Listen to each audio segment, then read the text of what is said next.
There we go. There we go. Great to see all of you for our second day. My name is Lara Gómez, and I am the Rachel F. Moran Endowed Chair in Law. And I wanted to say that title because the great Rachel Moran is sitting right here. Well, this blue chair is fine. I'm honored to have the chair that carries her name. She was the first Latina, Chicana law professor at a top law school, and the first hired and the first tenured, and has had an amazing career. This panel, Spotlight on Latina Lawmakers, Governance in the Pandemic Age, has two objectives. One, to acknowledge the disproportionate toll the pandemic has taken and is still taking on Latino families and Latinx essential workers. And two, to spotlight Latina lawmakers and the great work that they are doing to continue and shore up our democratic institutions. I hope you will consult the program, the QR code for the detailed bios. I will just say a few words about each of our speakers whom I will be in conversation with. First is Congresswoman Nanette Barragán. She represents California's 44th District, the harbor area, including Carson, Compton, Linwood, San Pedro, and Wilmington, where 14 of my first cousins grew up. Senator María Elena Durazo represents California's 20th, and her state Senate district includes Hollywood, Boyle Heights, El Sereno, Echo Park, Silver Lake, Koreatown, and Pico Union, among others. She was the first woman to lead the Los Angeles County AFL-CIO. Representative Lulu Flores represents Texas's House of Representatives, District 51 in Austin. She was the president and CEO of the National Women's Political Caucus prior to holding office. And my friend, Senator Antoinette Sedillo-Lopez, represents New Mexico's 16th State Senate District in Albuquerque, and was a law professor for 27 years at the University of New Mexico. And I want to mention that a friend of ours who was not able to join us today, Nelly Gorbea, former Secretary of State of Rhode Island, was not able to be here because she has just been appointed CEO of the Puerto Rico Green Energy Trust. So we miss her, but we are going to have a great conversation. I'm going to go ahead and sit down. The format is that I'm going to pose questions, and I'm going to ask one of you to lead off on each one, but then all of you may respond as you feel the need, and we'll get through as many as we can. And then you have questions at your table. You have cards, rather. Can someone just hold up one of those boxes so everyone can see it? If you want to start writing out a question, those will be picked up, and we'll have the last 10 minutes or so for Q&A. Okay, so let's get started. Latinx families bore the brunt of the COVID-19 pandemic, especially early on. I'm wondering how you saw that play out in your district and what you see as the long-term impacts on the Latinx community, and particularly on Latinas in the workforce and small businesses and as heads of family. And Congresswoman Barragán, would you lead us off? Sure. Well, my district is pre-redistricting was 90% Latino, African American, about 70% Latino. At the time, Linwood, California, which is still in my district, about 90% Latino, was hit really hard, along with the rest of my district. But I bring up Linwood because it was hit so hard that it was the subject of a Rachel Maddow segment on MSNBC. And so what we were seeing, of course, happening is the disproportionate number of Latinos and Latinas get COVID, die from COVID, leave the workforce, going home to take care of their families. Many of them involuntarily removed from their jobs, especially in the leisure and hospitality services. And so we saw a huge impact that will have long-term impacts because we know because of Latinas in the workforce and the numbers that are larger than any other women in the workforce, how vital they are to the U.S. economy. And so when they say, what do we do to lift up the economy? How can we help the economy? When you lift up Latinas, you help and lift up the economy. And so we need to do things like investing in breaking down some of the barriers to make sure that Latinas return to the workforce and do so strongly. And those are things that we've been fighting for in Congress, such as providing child care assistance, whether you're subsidizing some of that, whether you're increasing the earned income tax credit, the child tax credit, whether you are providing more avenues for us to get better access to education and student loan debt, because sometimes we make the decision not to get the education because of the cost. And so we all have to do our part to, of course, help make sure that we're lifting each other up, but also passing the policies that are going to create those pathways to help lift up Latinas across the country. And that's something that, as chair of the Hispanic Caucus, we're focused on doing. We are the largest caucus in history in Congress, with 42 members strong in the U.S. Congress. And that's great, but there's still a lot of work to do. Thank you. Others want to take a shot at this? Well, I live in Austin, Texas, and District 51 is the majority Latino district. And so, of course, we were impacted very strongly by the pandemic. We had to, the Latino community had to really pound. I mean, we have a good city government and good leaders in Travis County and very responsive, but nevertheless, we had to continue to, beat down the door to make sure that we were getting access to the vaccines, access to PPE. The community members themselves, we had to go out and be creative to get those things to our community. Of course, highly Latino, so a lot of impact, a lot of deaths in the community. Messaging was in English, and so there's a lot of Spanish speakers as well. And so we had to really prevail upon our mayor and other leaders to make sure that their communications were being done in Spanish and other languages, so that folks would be able to get educated and know how to protect themselves. We worked with Circuit of the Americas and even Tesla to try to get funding for PPE, so that we did our own self-distribution of a lot of those goods. The Latino Coalition there in Austin Latino Coalition, moved into action.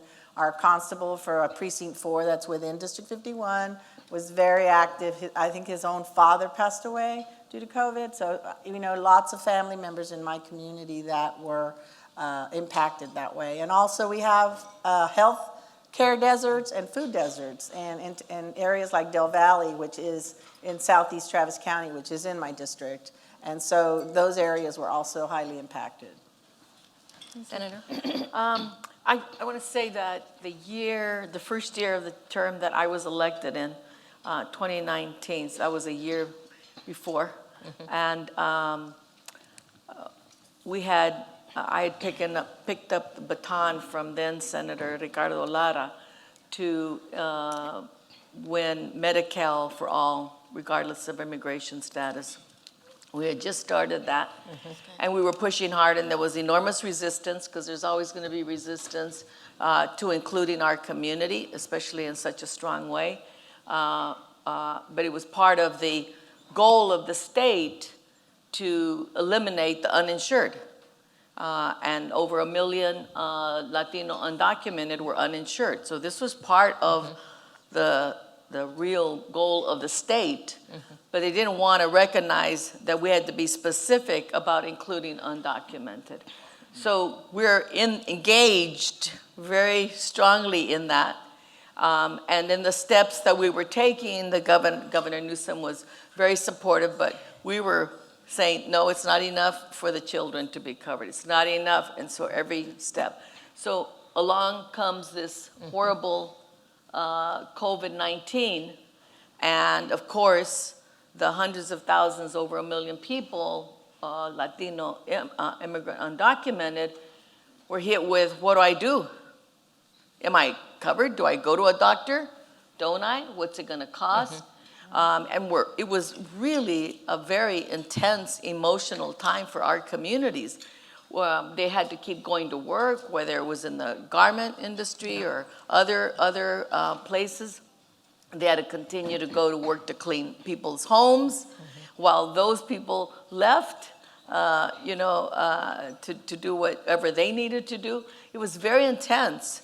The crowding, overcrowding in our communities added to that. So not only did we have to, ensure that funding was going to come out to provide the testing and then eventually the vaccines, we had to make sure it was going to go into the right communities. Right. It's not enough to say we were spending hundreds of millions of dollars to fight COVID-19. Where was it most needed?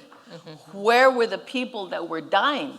Where were the families that were getting hurt by this in the most extreme ways? It was in our communities, in the Latino community. Over half the deaths were Latinos. So somehow we can meet that statistic, right, of half the population, but we can't meet it when it comes to all the great things that are needed and programs. So it was, the Latino caucus worked really, really hard to push for that. We have within our undocumented also indigenous communities, especially in agriculture and our farm worker areas. So we had to be very specific about fighting for those things. And it's sad, but the terrible impact that it had on our communities, the devastating impact it had on our communities, was part of eventually winning the Medi-Cal for all, period, in California. So, and just as Congresswoman Barragán is saying, the impact on Latina women, in our Latino caucus, we are the Latina caucus because there are more Latina women in our legislative caucus than men. And for the last four terms, it's been Latina women in the leadership of the Latino caucus. And we have our first LGBTQ Latina who is chair now of the Latino caucus. So that has everything to do with these things. And thank you, Congresswoman Barragán, for speaking about the hospitality workers and the women. So we're able to pass legislation that require the employers to give those jobs back to the people who were laid off during the pandemic, because they did. Eventually, we saw what we predicted, which was that they were going to keep them off the payroll, bring in newer people so they could pay them less, and deprive these women, primarily women, of their jobs. We passed that policy. We just renewed that policy, and women are getting their jobs back as they should, because it was not their fault that there was this pandemic that hit the hospitality industry. So those are examples of how not only did we push hard for the pandemic, but how would we get ongoing permanent policies for our community and not just for the moment. Thank you. Thank you. Wow. California is a hard act to follow after all of that. No kidding. But one of the things we saw is the indispensable workers were Latinos. Yes. And they, in New Mexico, were getting minimum wage. Not living wage, minimum wage. Some of them had been working at the university, for example, for 14 years, and were getting $11 an hour. And so one of the things I was really proud of is we were able to ensure that all state workers get a livable wage. And that I was really proud of during the pandemic. We did everything that you guys did, but with regard to policies that would last longer, I thought that was really important. And then language access we did during the pandemic. We did the educational opportunity scholarships during the pandemic, so that people can, in the future, go to school, and even if they have gaps in their education, go to school and get a free education in New Mexico. So I was really, really proud of that. It was a very difficult time, and I know the second question is going to talk a little bit about that difficult time, and I'll save that for the second question. And I will thank you for that lead-in, Antoinette. So inequality in terms of COVID and healthcare more generally, intersects across socioeconomic status, race, gender, age, and immigration status. And in other words, we cannot separate the pandemic from greater systemic inequality. And so I want to ask you all to opine on why you think American political institutions, no matter the party that controls them, so often fail to address how these various statuses come together in the lives of Latinas and Latinx families. And Senator Sedillo-Lopez, please start us off. Okay. New Mexico is one of the states that has a lot of the social problems you're talking about. We've got a lot of poverty. We've got the greatest inequalities and systemic problems of virtually any state in the country. And that resulted in, when COVID came in, high death rates for Navajo people, for indigenous people. The tribal people were really hit hard by it. Latinos, of course, they were indispensable workers, so guess what was happening? They were hardest hit in our communities. Of course, the death rate for immigrants was just very upsetting. So we were really hit hard. But we had a very visionary governor, Latina, Michelle Lujan Grisham, acted with decisiveness, with speed, with grit, determination. She was amazing.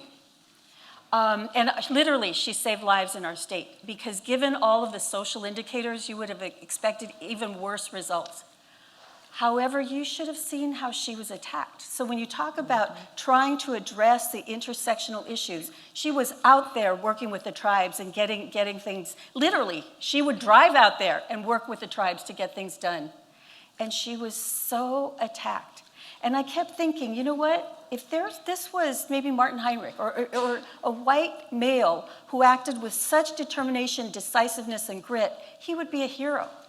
Yet she was attacked mercilessly. And it just struck me about the unfairness of it all. Because I believe in New Mexico, so many of us owe our lives, literally our lives, to the action she took. And it's just really not appreciated. It's not even discussed now about how amazing she was. So I really wanted to lift that up. But the intersectionality problems are the things we have to keep our eye on, not just with COVID. COVID revealed it to the world. Right. But with every single policy we look at, we have to look at what it means for the intersectional issues of poverty, of class, race, gender, tribal status. We have to look at it, whether it's environmental policy or whether it's healthcare policy. So that's pretty much what we saw during COVID, but we have to take it forward. Well, you hit the nail on the head, and this is why it's so very important. When people say, if you're not at the table, you're on the menu, right? Which is why you need to have representatives in policymaking roles that are going to make decisions on what priorities we're going to push on policy to help our communities. One of the most frustrating things for me as chair of the Hispanic Caucus is the stereotype that the only issue that's a Latino issue is the immigration issue. That's ridiculous. And if you look at polling and data and information, of course, you see things like the economy and healthcare and education. And so I think oftentimes they come to us on immigration, but of course not right now. That's a whole different conversation. And so we are often not taken into consideration. When COVID happened, as was mentioned, it really highlighted the disparity to access to healthcare amongst our communities, or the pollution that we're having. My district is one of the most heavily polluted districts in the country. Mm-hmm. And in California, the fourth poorest. And when you go into these communities, sometimes people are working 2 jobs just to try to make ends meet. Maybe there's undocumented populations that are afraid to speak up at times, and I've seen that happen. And so it makes it more challenging for us to get people at the table who are going to represent our interest and our values. When COVID was happening, I also noticed that we had clinical trials that were starting. And I said, well, where is this clinical trial? And how are my constituents going to have access? It was up in Hollywood. I said, my constituents down in Wilmington and San Pedro can't get there. And so there was an effort that we helped push, asking for the NIH to make sure there was clinical trials in areas where we could reach them, Latinos and our communities could reach them. And so thereafter, of course, there was an effort to have Harbor UCLA down in the South Bay in the Harbor area, and then I think USC also did start one. But it takes a lot of us working together and rowing together. And by the way, sometimes that means partnering up with other caucuses. So as the chair of the Hispanic caucus, I work very closely with the Black caucus and the Asian American caucus because we have very similar issues, and healthcare is one of those issues. And so we have to continue to push to get access to healthcare, continue to look at all the other factors. One of the things that I pushed very hard was making sure there was more investment in closing the disparity in health, the racial health disparities. And we were able to get more money, and that bill signed into law. But there still is a need to make sure that we are closing those gaps, and healthcare by far is one of the biggest ones. Well, the state of Texas, we have so many uninsured, and Texas still refuses to even get Medicaid expansion. So I'm going to talk more about my district because it's a little bit more positive than the rest of the state is. Because otherwise I'll just be Debbie Downer here. And I don't want to be that too much. But District 51, as I mentioned, has healthcare deserts. I mean, we don't have clinics in parts of my district. And so it's a real problem, and it's also a rural district as well, part of it. We have urban, like the very wealthy Travis Heights and the Bolden neighborhoods and Rainey Street, which is very, bar-centric and very, high-end. But then we have the rural areas, and we have Del Valley, where you have a lot of families, and there's food deserts and health deserts. So transportation is an issue.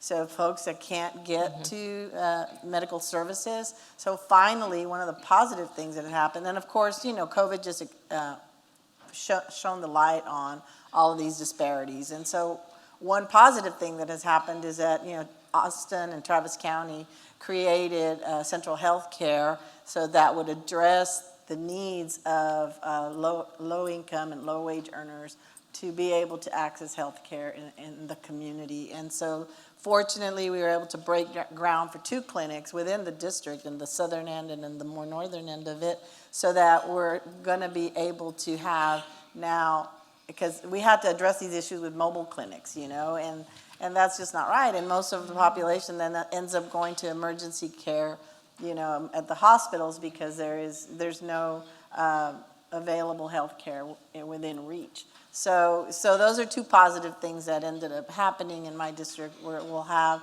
now some clinics that are accessible to the folks, and even the private sector. Suvida has opened the Latino Family Health Care Facility, and so they're trying to promote education. We need to educate our Latino communities about the need to take care of themselves and good, proper nutrition, preventive health especially, and that's what Central Health is trying to do, is work a lot on the preventative health issues so that they're not, that they're not addressing them when they're already in critical need. So those are just some positive things that have happened that were very needed in my community.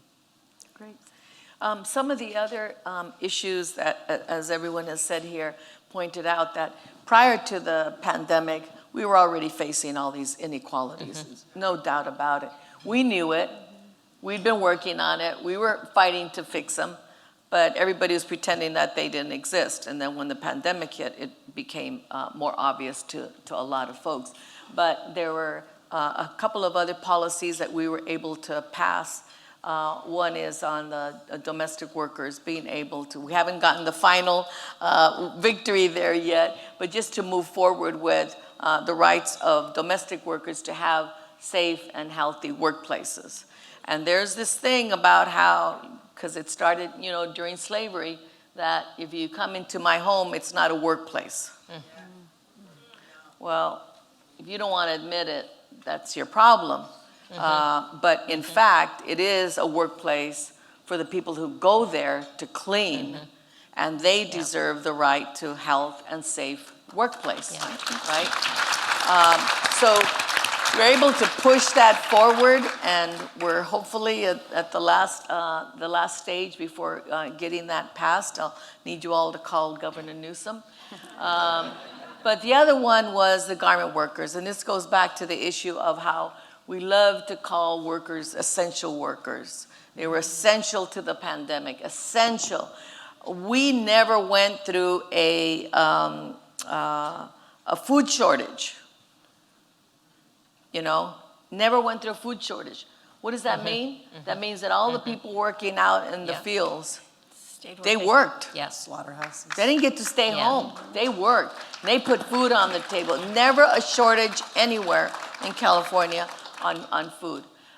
Who made those masks? Who made the PPE? The garment workers. They went to work. They went to work. So we're able to pass a very, very landmark garment worker bill to address the issue of taking responsibility for wage theft and other working conditions, and take it to the top. Don't blame the low-level contractor. At the top, the brands, take responsibility. So we're able to pass that, that policy as well, and hopefully it gets duplicated elsewhere.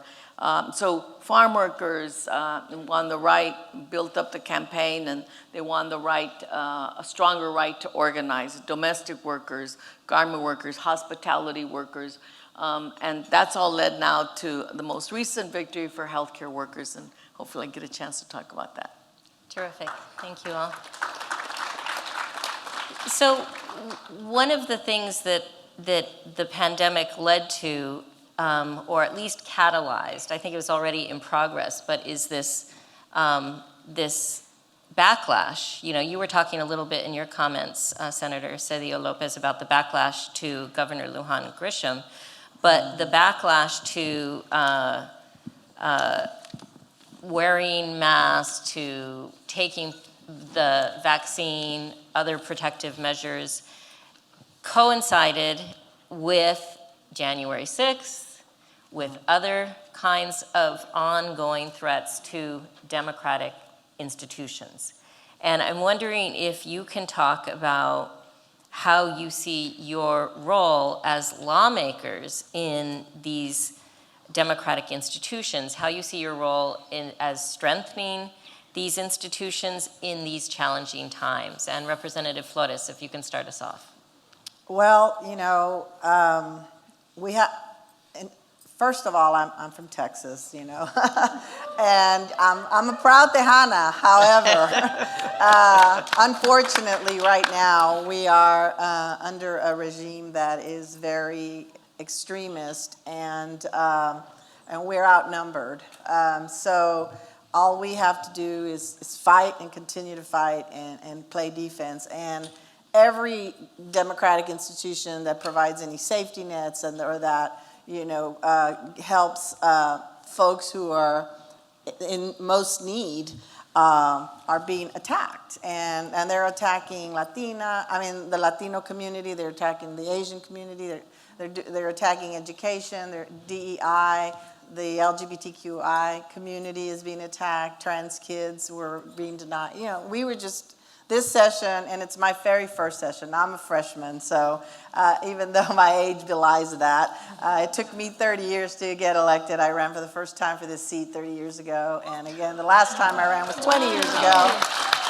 And I lost by 117 votes in the runoff 20 years ago. Wow. And waited 20 years for my then opponent who served to leave, and this time around, I was able to win with 60% of the vote, and we had 7 people running. Wow. So, I guess it took me a while to get there, but I've been in this fight for a really long time on the state and federal level. So it's just, and what we'd have to do is create coalitions. We work with the Asian American Caucus, the Black Caucus, the Mexican American Caucus, and the Women's Caucus, the Health Caucus. We've got caucuses everywhere, environmental. We all have to get together and band together but we don't have the votes. And in committees, I serve on the Judiciary Committee, 5-4, 5-4. Unless it's something that isn't controversial, we're always on the losing end. And so all we do, we have to do to try to preserve our education system or our healthcare system, or help women who have, whose rights have been decimated in Texas, to just join together and fight for these causes. And so, I'm sorry, I'm losing my train of thought, but it's because I almost don't know what to say. I don't want to be so negative, but we do fight, and we are there, and we're there for the long haul, and it is going to be the long game. That's right. And, That's right. we use every tactic we have, points of order, chubbing. We end up getting our bills killed in the Senate because we're able to just talk bills to death and raise so many points of orders that we can slow the calendar down and kill even worse legislation that's at the bottom of the calendar. So we use all of these tactics and techniques and join forces to do these things, and it's exhausting, and our gay community and our LGBTQ community is exhausted because they were under attack over and over again. We had our regular session and then 4 special sessions where the governor insisted on, getting a voucher system and decimating our public school system. And so that's one silver lining. We were able, with the help of the rural Republicans, we were able to stop the voucher scheme that the governor was trying to get public dollars and give them to private schools, our families that already have kids in private schools, to be able to pay for that with the dollars that they would take away from our public education system. And we resisted, and those rural Republicans resisted, and so we had that victory at least, where we fought that, and we killed it. We killed it through the appropriations bill in the regular session, and then finally 4 sessions later, we were able to finally put the nail in the coffin. But this is like Dracula. Unless you get the stake right in the heart, he may be back, so, and on the back, the flip side is, we got horrible anti-immigrant legislation, border bills, billions of dollars going to build a border wall, Texas making itself a supreme state by saying they control border policy and immigration policy. And this last 4th session, we had, chipping away, and we stopped as much as we could. By the 4th session, when he knew he wasn't going to get his voucher bill, and he had the Republicans in their sight and threatening primaries for everyone, we ended up passing, because we didn't have the votes, some really horrible, unconstitutional bills that, attack the immigrant community and the Latino community, because if you have mixed families, you can be arrested for smuggling, or this illegal entry now. Texas can make it a crime if you're suspected of having come across the border. It's a show me your papers bill, literally, because if I am driving, it's because it's anywhere in Texas. It's not just the border. So in any city, if any peace officer, define it however you will, decides that you're under suspicion of entering this state illegally, then you can be driven or taken to a point of entry and made to go back to Mexico, even if you're Iranian or Chinese and you're not from Mexico, but they will make you go to Mexico. So it's just this ridiculous stuff, and I want to stop there because the insanity that's going on. We're the canary in the coal mine for the rest of the country, So don't do as we do. Fight, resist as much as you can, and preserve what you have here in California and New Mexico, even if it's not as great, but you are in a better place than Texas. So I'll end with that. Well, we need you to stay in the fight. I'm in the fight. But I'm unopposed. We need more people like you. Absolutely. Well, a few years ago, there was a sheriff in Arizona, and there was a legislature in Arizona that passed SB 1070, which was very similar. Yep. And look at Arizona today. Yep. On the ground, there were people who were brave enough, who said, "Si se puede," we're not backing off. We're just going to take it a step by step by step and organize one by one and build the power that's needed. So they started in Phoenix with one city council member, started another city council member, a former hotel housekeeper, Latina woman. I mean, look at Arizona today and what the people there have done to change it. I remember when it was, that law was still in effect, and in California, we're going through our gubernatorial election, and our slogan that the Labor Federation was, we're not Arizona, we're California, so vote yes for Governor Brown. Not to be insulting, but to say the future, the direction of a state, right, depends on us. So thank you very much for what you do, right? Yep. We thank you. And one thing I've learned also is that you're never too old to learn, and you're never too young to lead, right? And so that combination of folks of the different generations, you know, fighting back and organizing, that's the difference that it's going to make. And you know, California, we have a significant 2/3 in the legislature, and you know, in the city council, and you know, LA City Council. So in that sense, we're good. But there's different struggles that come up. And that is, just because you're Latino or a Latina woman does not mean you're standing up for the most progressive policies.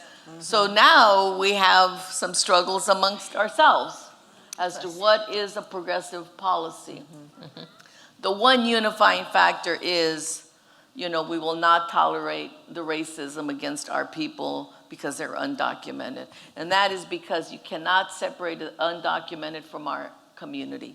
They're not segregated in some different part of the state by themselves where you can, you know, push them away. They are part and parcel of everything that goes on in our communities every single day. They're in our schools, in our churches. They're, you know, they're our families. They go to work together. So what damage is done to that part of our community is a damage that's done to everyone. They're used as an excuse to deprive us of what we need and what we deserve and what every community should have. It's used to pit us against each other.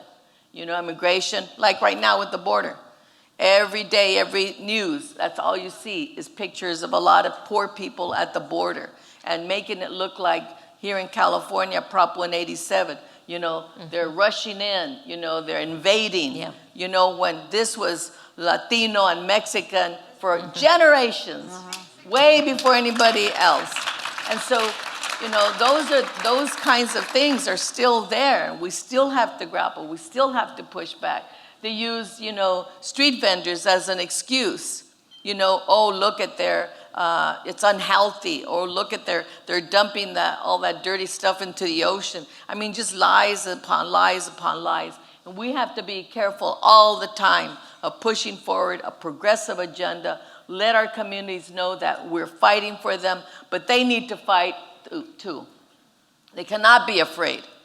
You know, we changed California because immigrants were not afraid to knock on the doors of others who were citizens. The undocumented, organizing the undocumented, organizing the citizens, right? It's got to be an integrated community, and they're not going to pit us against each other, but that's something that we have to continue to fight every day. Well, I want to agree with you, everything you said, but there was one thing that you mentioned, the lies. And this is a critical issue to us and to democratic institutions, is the misinformation and the disinformation.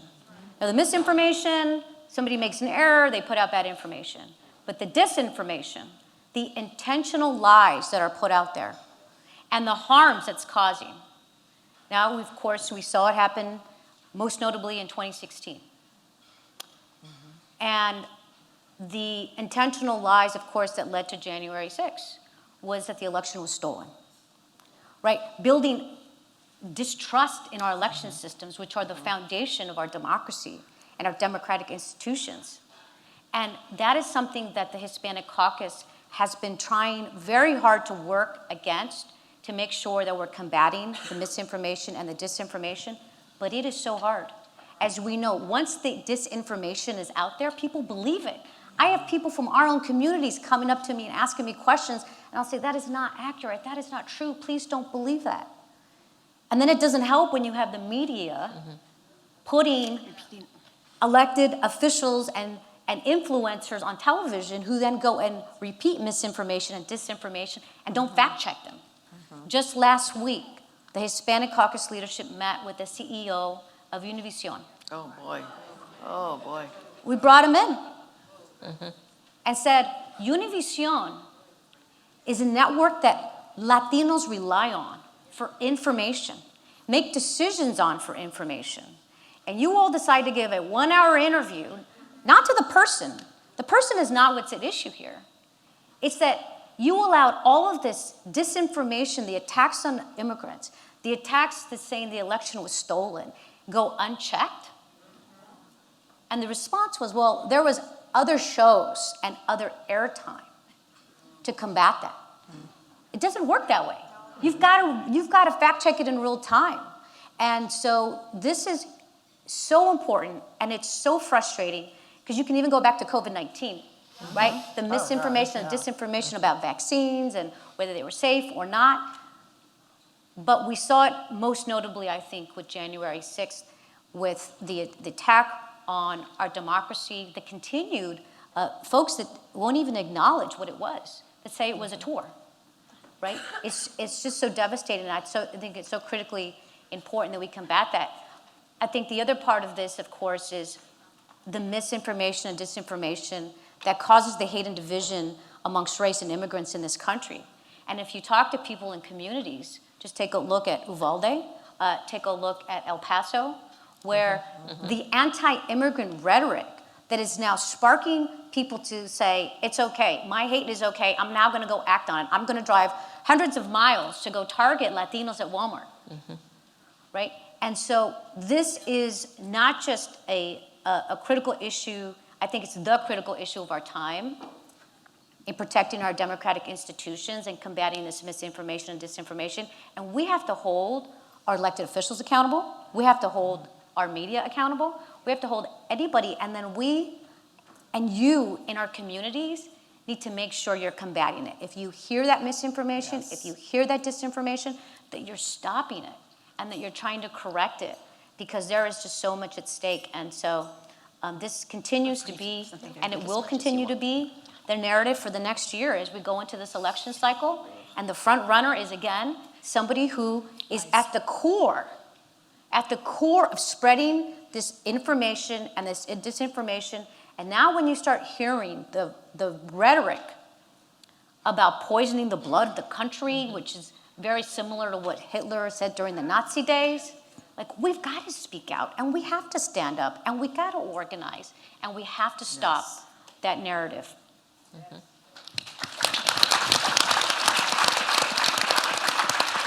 I really want to build on what Congresswoman Barragán just said, because it is intentional. Our numbers are growing so fast, and our ability to reshape this country is growing so fast that we are a threat.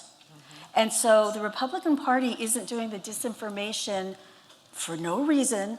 They're doing it intentionally because they know that is the only way that they can gain and retain power. And so we have to watch it very carefully. And I know this is not supposed to be partisan. I know that. But saying that, just look to see who's spreading the lies and look to see who's trying to get the correct information out there. And that will tell you a lot. Research issues, and don't just rely on the internet, but really dig deep into these lies and protect our democratic institutions. Protect our secretaries of state around the country who are trying to do the right thing. And then don't give in to the lies. I'm seeing that very clearly in New Mexico, that it is an intentional threat. Attacks on the Secretary of State, attacks on processes, attacks on any attempt to fix our election system so that it is not corruptible. So it's really, really important, and I thank the Hispanic Caucus for everything it does to make sure that the truth gets out there. Thank you for that.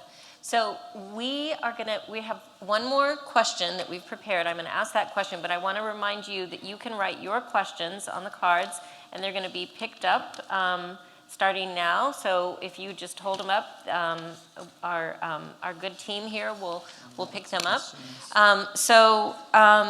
And Senator Durazo, if you can lead us off on this last question, that would be great. So we have this wonderful room full of Latina policy advocates and Latina lawyers, and multi-generational room. And I want to ask a question that is geared particularly to those, and you mentioned a little bit earlier in your comments, but those particularly who are on the younger end in the audience. What advice do we have for them in terms of leading in this very challenging moment that we are in, Senator? Oh, there's so many different ways that, as I said, never too young to lead. Never too young to lead, and just remember that. And as we get older, middle, and later, right? Don't forget our younger selves. There's no reason for us to become a different person because we're moving on in our age, right? We can do both. We can be the exciting, crazy, active, right? Creative, innovative people that we were when we were young. So it's up to us to be the same person, just a little more wrinkles, that's all. Wiser. But I think the same thing, you know, I was, started out as an organizer when I was 25 of garment worker women. So at 25, I started as an organizer. At 68 is when we passed the law, you know, for the Garment Worker Protection Act of California. So it should go on, and we should see each other in that way, and listen to each other from what needs to be done, and be bold, because every day that goes by, you know, our community doesn't get what it needs, and so we have to be watchful of that. And I'm I guess she walked out, but Sonia Diaz has been a tremendous source of the correct information.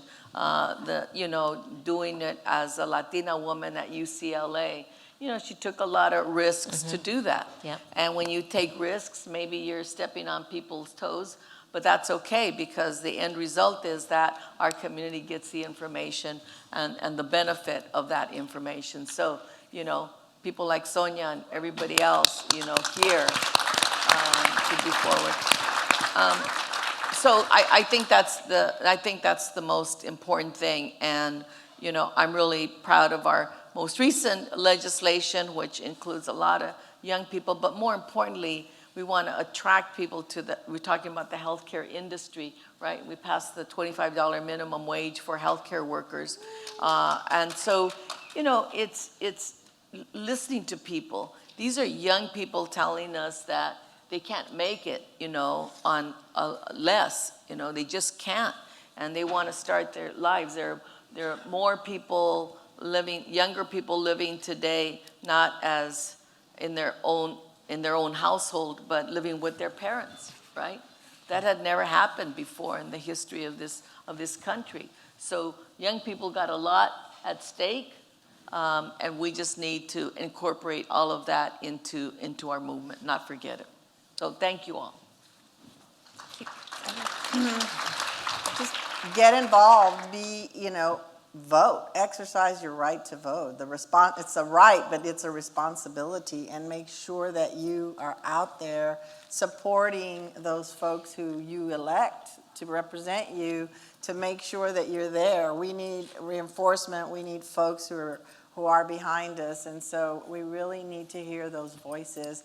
And I would just say, don't let the perfect get in the way of the good, because, you may not be able to attain the highest goal you can, but and I may be accused of being an incrementalist, but I'm just saying progress means moving ahead, and you need to make, you have to keep beating against that wall or that glass ceiling or that, granite ceiling, whatever. You just need to keep moving forward. So that's what progress means. So don't just say we need to get all change at the same time, but so don't let that dissuade you. Make sure that you fight for what you believe in, but make sure that you are just pushing to get things, moving forward and getting change to happen. It doesn't always happen overnight. And like I said, we've been in this fight for 40, 50 years now. And so it takes time. And sometimes you look at us now in the women's movement, who would have thought that we would now be without any rights as women in this country and in my state.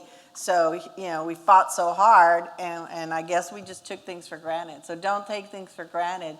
Be vigilant. Make sure you stand up. Make sure you fight for the things that you believe in.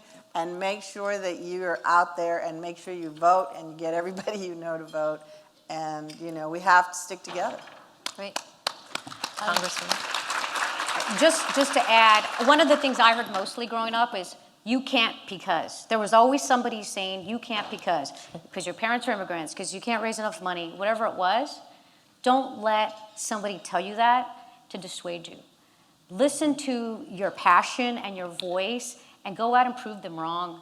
And I want to give a huge shout out to the law professors and the advisors in colleges, because I myself would have never applied to work in Washington when I was in college if it wasn't for an advisor who said to me, you could work anywhere you want. You could work at the White House and the Supreme Court. And I said, how would I do that? I don't donate politically. My parents are immigrants from Mexico. We have no connections. But it was a UCLA advisor in the Career Center that said, just apply. And the next thing you know, I was an intern in college in the Clinton White House. And that, for me, was so inspirational, because I saw people that looked like us and said, wow, they too made it here. Maybe one day I will serve a president. Now, I never thought I was going to run for Congress down the line. But that thought and that inspiration, which reminds me, when you go home and you're in the community, ask little girls, what do you want to be when you grow up? Got little boys off the bat, President of the United States. They grow up thinking, I can do that, I can do anything I want. Little girls don't. And something happens between the age of 5 and 7, that their answers change. So when you ask a young girl, what do you want to be when you grow up? And they say, I want to be a teacher, I want to be a nurse. You reinforce that. Oh, that's great, my sister is that, but how about President of the United States? And you should see the eyes light up of young girls, because now you've planted in their mind that they too should aim for the highest thing possible, and just putting that in there. And I think we have a responsibility to do that. So let's make that a homework assignment today, and everybody goes out and asks our young girls. Well, I said in the 3rd grade I wanted to be president of the United States back in the 60s, right? It didn't happen. Everything that you said is perfect, and I'm just going to add a little bit. One of the things as you take this journey on the way is there will be people who try to turn your head. You'll get invited by industry to these really fancy events, or somebody really important will come over and try to talk to you about how you fail to understand how important whatever their issue is. And what you need to do is center yourself, remember where you came from, and pursue your values. Don't let them turn your head. Amen. And they will. What I see with some of my younger colleagues is I literally watch them getting their heads turned. And so my advice to Latinas is, it's going to happen. On that path along the way, somebody's going to try to do that to you, and be ready for it. That doesn't necessarily be mean or whatever, although I will say the other piece of advice is, don't be afraid to be disliked. Yes. We have...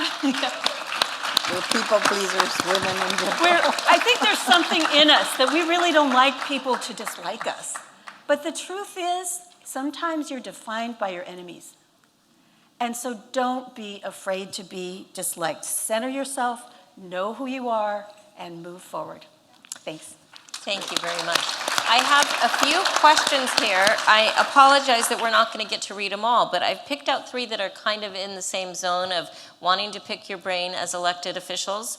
So first, how can we create more, and maybe everyone can just pick one to answer or answer for a minute. How can we create more opportunities for, and we'll start with you, Antoinette, for limited English speakers to serve on boards and commissions? I'm going to just read the 3. What would you advise for younger folks who want to run for office but do not see their values aligning with either Republicans or Democrats? They see themselves as more progressive, left-leaning than either party. Would it be prudent to run as an independent? And number 3, I am interested in running for local office, but I am intimidated by the fundraising aspect because the communities I want to advocate for do not have the financial capacity to donate. How did you overcome this challenge? So you can answer any of those for or combine 2? a minute or 2. Okay, language access. One of the things when I left the law school is I ran Enlace Comunitario, which is a domestic violence agency that serves all, of course, but our target outreach was Latino immigrants. That board had to be bilingual. And so serve on organizations, get connected with organizations which are going to provide with language access, right? Latino organizations, and then seek language access. Right now in New Mexico, because of that law that I passed like 2 years ago that I led, language access is a requirement of all state agencies. So don't see the language as a barrier, but think of it as access that the state needs to provide. And then I did want to make a comment about fundraising. Ask for money without shame. And that's very hard in our culture, right? We're not used to that. But I learned a phrase, and this phrase, I used it over and over again. I know you heard it. Can I count on you for, and then whatever number you think of, and just end whatever your conversation is, and this is what I want to do with with the office. Can I count on you for $250? And then stay silent. And this is the hardest part. This is the hardest part. You just have to sit there and let them fill in the silence. Don't fill it yourself. And usually they'll say, okay. Sometimes they'll say, well, how about 200 or how about 100? Sometimes they'll say, I can give you 1,000. So that is what, and I actually found the joy in it. I raised $1 million when I ran for Congress, unsuccessfully, yeah. Unsuccessfully, but I actually found the joy in reaching out. I was very, very lucky. I had a network of law professors from all over the country, and that was a secret to my success in raising that much money, is I called every single law professor that I knew, even if just a tiny little bit, I called them. Some of the people I knew the least gave me the most money. Because, just ask. Okay, Senator Durazo. We passed a law my first year to allow undocumented to serve on any local or state commission. And that is a huge opportunity. We already have some, who've applied and gotten the appointments. So I think that's those kinds of policies that could be passed would be really great. And I encourage you all to get the word out so we can get more about that.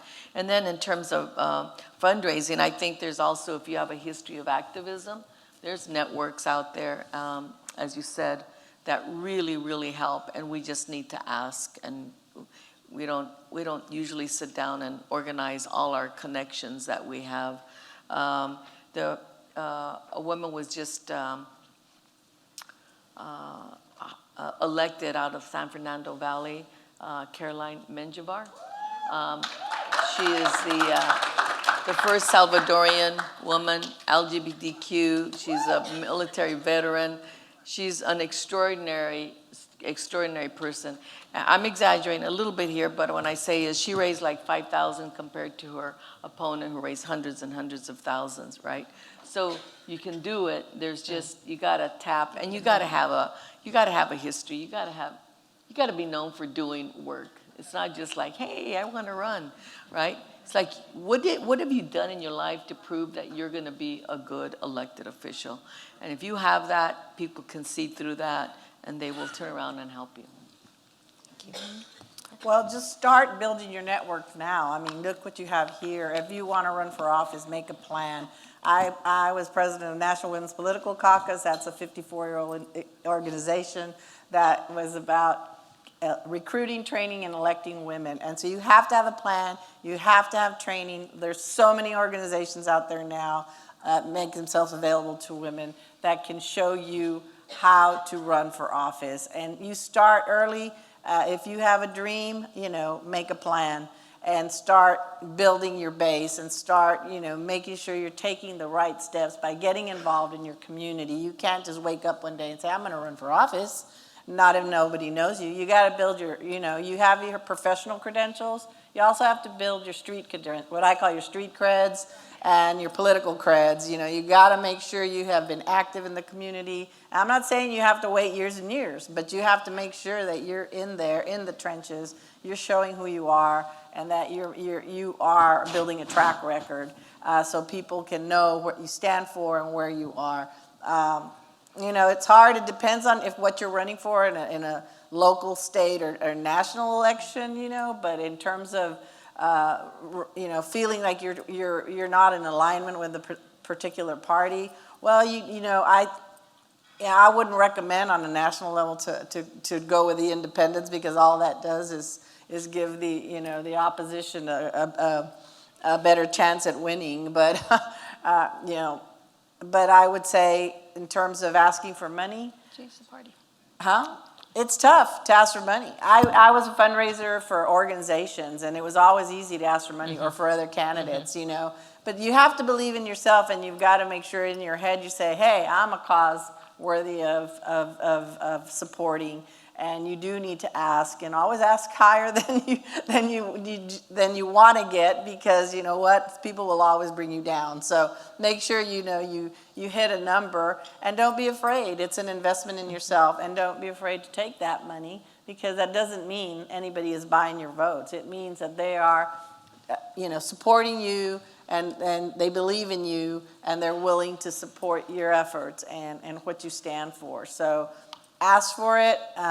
You know what? And I have help. And my partner and husband is a great fundraiser too. So I'll use him. And if you hit all your co-counsel, and Texas, doesn't have limits. So we can, and you can. Wow. I mean, for state offices, or local, local does, Austin does. They've created, caps. But, in the state of Texas, you can ask for as much as you want. You can get somebody can give you $10,000, $1 million. Look at Abbott and look at Patrick. They just raise, millions of dollars. But I'm not saying that that's great. But at the same time, make sure you just use all your contacts and reach out to whomever you know in your professional and other circles. I'm going to defy just a little bit of what was said. Timing and opportunity are the two biggest things in running for office. When I ran for Hermosa Beach City Council, people said, you can't win here, there are no Latinos here. I had no plan. I was running on an issue, and that was to stop oil drilling along the California coastline in Hermosa Beach. And I ran on that issue, and other people said, but you don't know which way the wind's blowing. And then for me, this was the right thing to do. And I didn't care if that meant I wasn't going to get elected, that this is what I thought was the right thing to do. So sometimes if you don't have a plan, there still may be timing and opportunity. When I ran for Congress, I never planned to run for Congress. I got a call from a member of Congress that said, I heard about you and what you've done in Hermosa. You should think about running for Congress. And the first thing I said is, how am I going to raise $1 million? Where am I going to get $1 million from? Now, luckily, I had been a lawyer at a big law firm, and I hadn't thought about it until after I looked at the numbers. Can I win? I don't get into races just to get into races. I will get into a race if I see a real pathway to win. Now, some people get in for other reasons. For me, it's about I have to know that there's a pathway to win. I didn't raise the most money when I was running for Congress. and the Democratic Party didn't endorse me, they endorsed my opponent. And I still won, right? So sometimes it's timing and opportunity, it's knocking on doors, it's organizing, it's telling your story. Your story, the story of success of the daughter from immigrants from Mexico is a powerful story, not just to Latinos. And so your story could also help, but you do need network and you do need money. It's very rare for people not to make it without money. So you can be the best candidate, but if you don't have the money to tell people about your plans and who you are as a candidate, it's extremely more challenging. The smaller towns, smaller areas where you can knock on every door, I think the money makes less of a difference. So there's a lot of factors that go into play. Thank you so much. Please join me in thanking our wonderful panel.